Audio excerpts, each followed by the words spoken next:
বৌমা, বৌমা, কি হয়েছে আব্বা? এত টাকাটাকি করতেছেন কেন? কিছুক্ষণের মধ্যে সিরিয়াল শুরু হয়ে যাবে। তাড়াতাড়ি কর, আমি এখানে বেশিক্ষণ সময় দিতে পারবো না। তুমি নাকি নন্দলালের দোকানেতে মেলা টাকা বাকি খাইয়ে বসে আছো, কথা কি সত্যি নাকি? এই কথা আপনার কিরা কইছে আব্বা? আমার কিটা কইছে সেটা জানা জরুরি বিষয় না। তুমি আমার হ্যাঁ না প্রশ্নের উত্তর দাও। হ্যাঁ, কথা সত্যি। দোকানের বাকি খাওয়া অভ্যাসটা কিন্তু ভালো না বৌমা।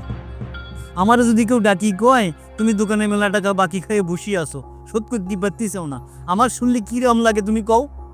অবশ্যই শুনতে খারাপ লাগে, কিন্তু এটার জন্য দায় কিটা? নাই তুমি, এই স্বভাব আমার নেই, আমার ছেলের নেই, আমার মাইয়েরও নেই। আপনার ছেলে যখন টাকা পাঠায় তখন তো আপনি একটা সুৎস কাটি রেখে দেন। প্রয়োজন ছাড়া একটা টাকাও কি আপনি কখনো আমাকে দিয়ে দেখেছেন?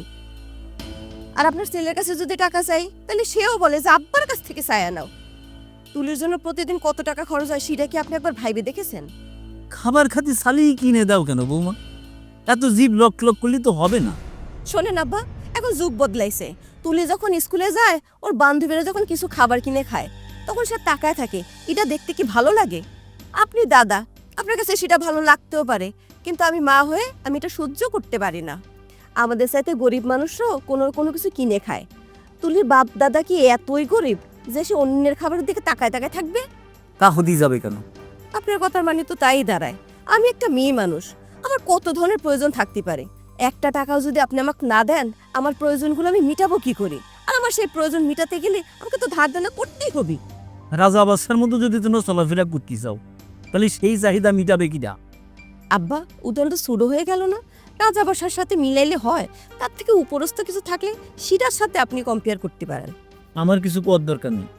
ওই সিরাজ রেকর বিদেশে বেশি বেশি কষ্ট করি, আর বেশি কষ্টের টাকা তোমার পাঠান, আর তুমি বেশি বেশি করে খরচ করো। তারও তো একটা জীবন আব্বা।